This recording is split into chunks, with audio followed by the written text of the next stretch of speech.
I'm here with Monty Pal from City of Hope. Monty, we just finished the Your Amigos live renal session. Thank you for being the social media person. Thanks for coming. We talked about a lot of things.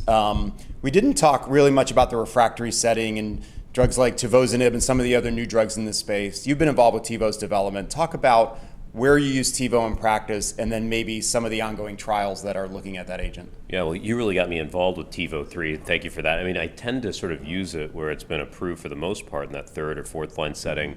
But lately, because of its tolerability, I've actually been comfortable using it in a more contemporary setting we're faced with, which is post-TKI-IO. So if I have a patient that starts on cabo-nivo, for instance, I might sandwich them in with TiVo in the second line setting if I feel that they might benefit from a more tolerable agent. Yeah, and how about there's a TiNivo-2 trial that's ongoing that I think's asking a very important question. Describe that briefly. You know, I think we've got to do studies like this, Brian, because you're familiar with this. So many of our colleagues in practice will actually put a patient on second and third line, fourth line IO even.